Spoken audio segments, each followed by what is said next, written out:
Hello, my name is Dr. Jacob Gran, and in this video we will learn how to compose 4-to-1 counterpoint. This is the most extreme rhythmic proportion in traditional species counterpoint, with one melody moving 4 times as fast as the other. This makes it very difficult to achieve an equality of voices, because the faster melody is obviously going to be way more attention-getting. Finding ways to solve this basic problem is the most important lesson to learn from our 4-to-1 exercises.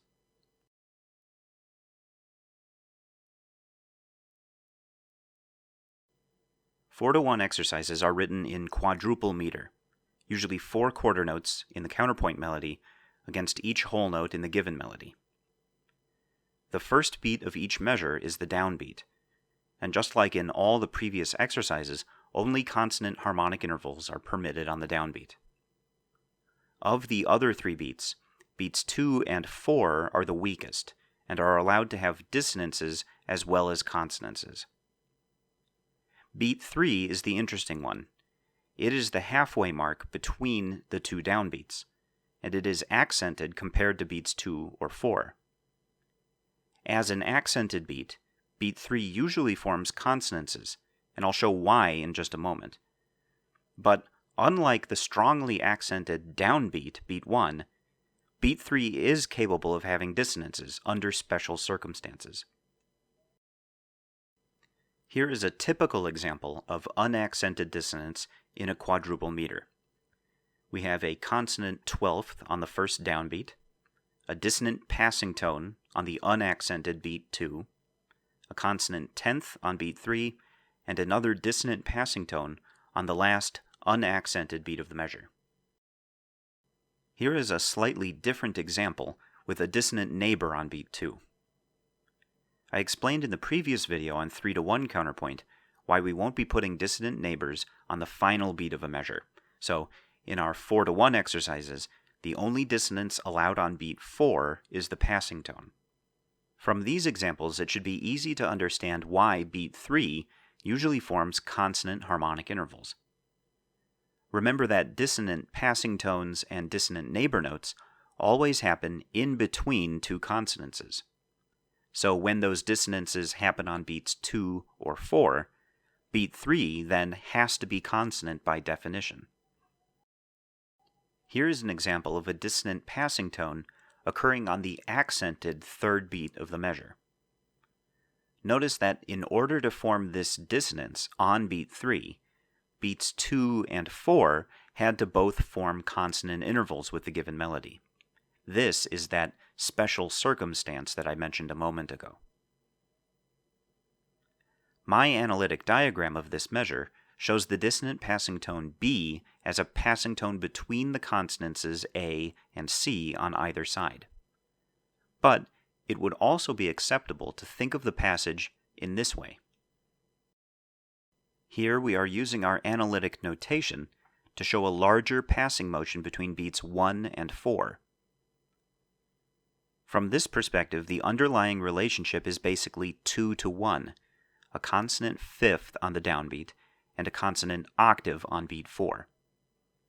The 6th and 7th are formed by passing motion between those 2 consonances. The difference in the 2 ways of diagramming comes down to your interpretation, and both interpretations are perfectly acceptable. You should use this notation if you interpret the note A on beat 2 as a consonant passing tone, and if you think the goal-directed motion of the counterpoint melody is overall from G to C. There's only one circumstance I can think of where this notation would be required, and that would be with the very rare instance of 2 consecutive passing dissonances on beats 2 and 3.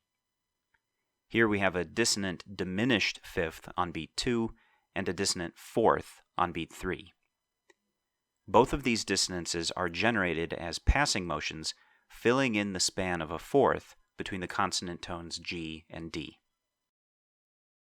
The next example shows how a dissonant neighbor tone can also occur on the accented beat 3 of a measure. When we are composing our 4-to-1 exercises, we will typically want to include at least a few accented dissonances, either passing tones or neighbor tones, on beat 3 in order to add some variety. We don't want the harmonic intervals to become too predictable by only having dissonances on the weak beats. Lastly, it is also possible to have two dissonant neighbors in a row on beats 2 and 3. Here we see an octave that is prolonged by a lower neighbor B on beat 2 and an upper neighbor D on beat 3, forming dissonant intervals of a seventh and a ninth, respectively. We call this a double neighbor figure, and this is the way we will notate them for our analytic diagrams. Notice that the B on beat 2 does not go directly back to C, but the return to C is delayed by the upper neighbor. If I rewrite the first given note to an F, we can see that it is possible to have one of the neighbors form a consonance, while the other is dissonant. We will still notate these double neighbors exactly the same way, since in this example, the dissonant note B only makes sense as part of a double neighbor figure.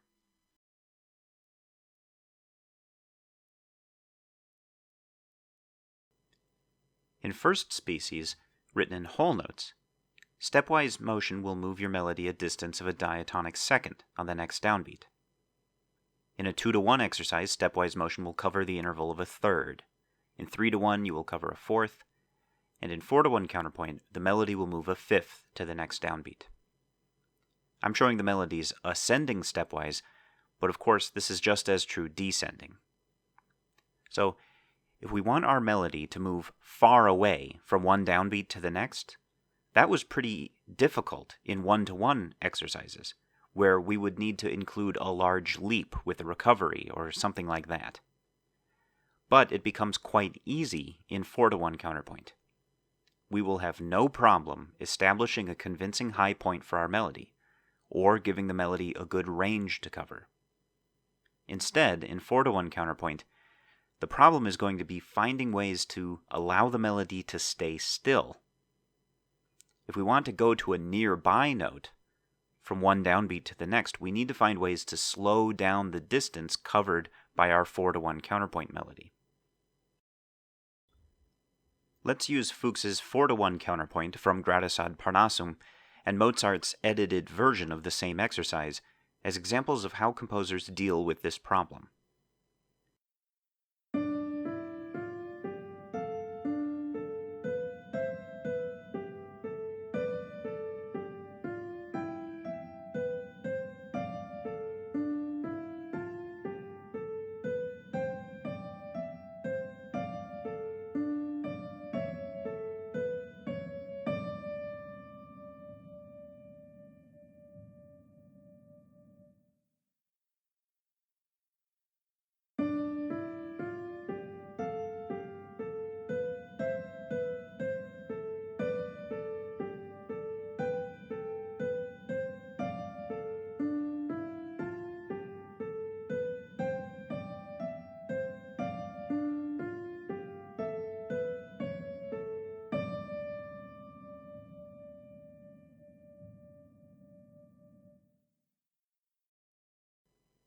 The first thing to point out is that Fuchs aims for imperfect consonances on the downbeats.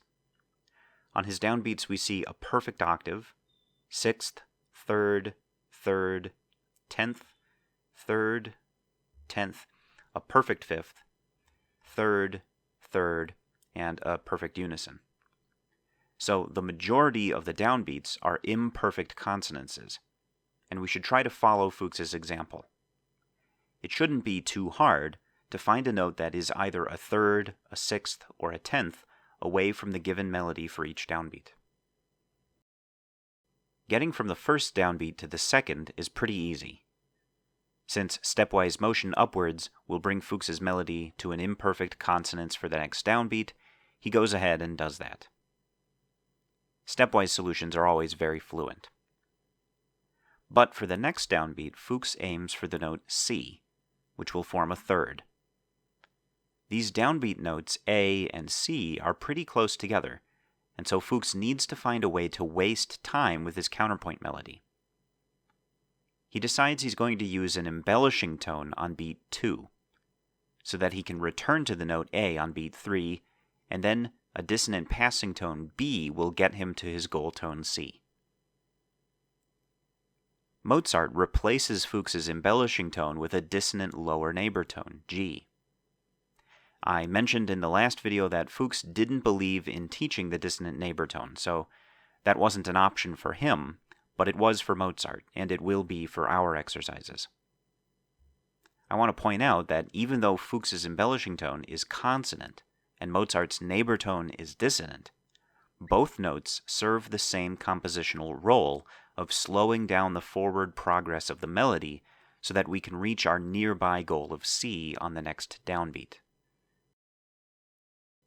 For the next downbeat, Fuchs is aiming to form a third with the given melody by reaching the note B.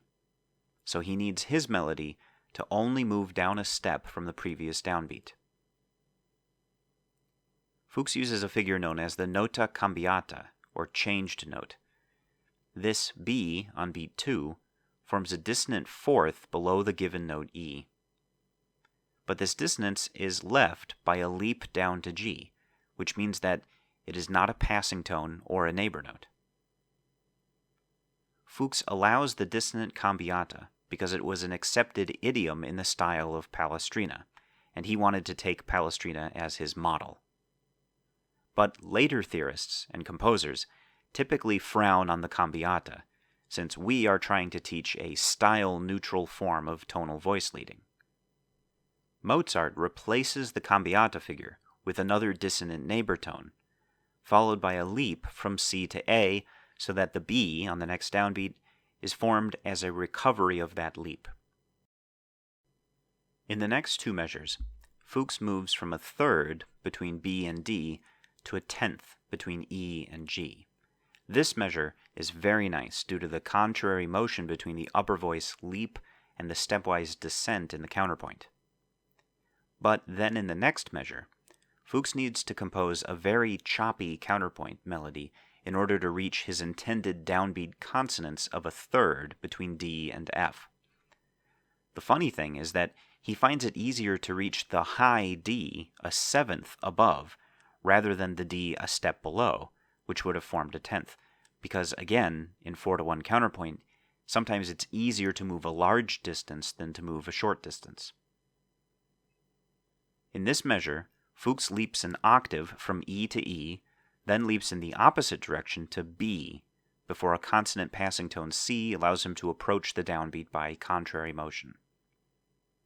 But this solution is very leapy and a little bit disfluent. Mozart's version aims for the note B on this downbeat instead of E, forming a sixth.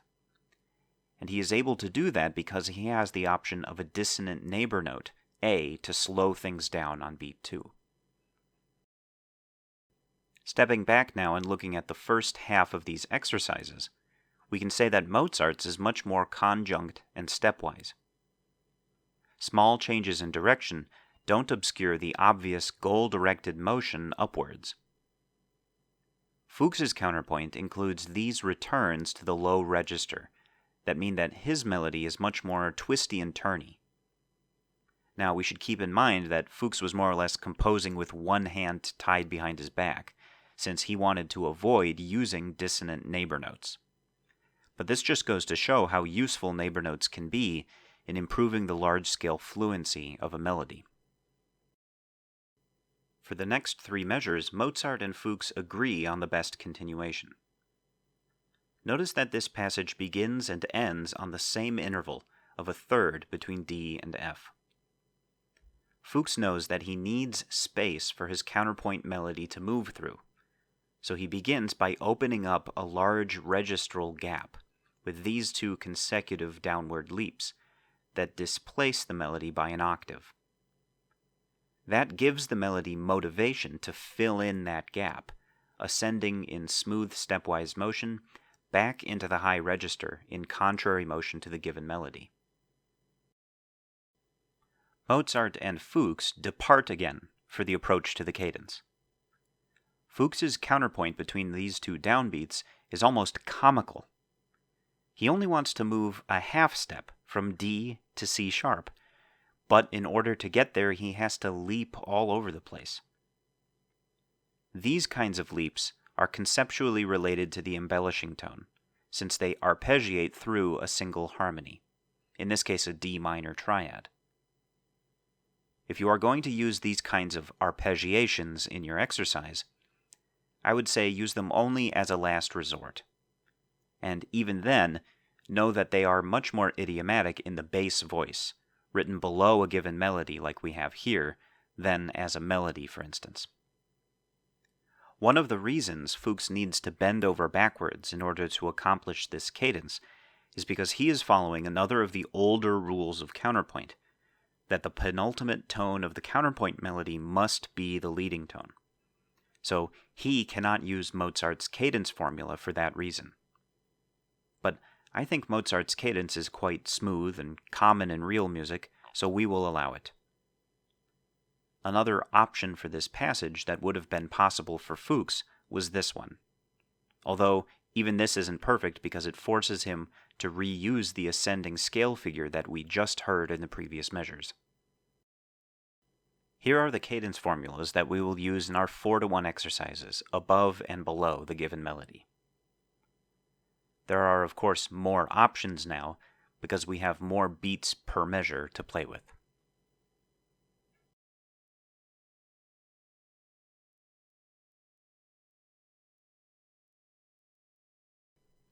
I'll leave you with 2 more Cantus Firmi for your composition exercises, composed by Mozart to teach his student Sir Thomas Atwood. Like usual, compose 4-to-1 exercises above and below these given melodies.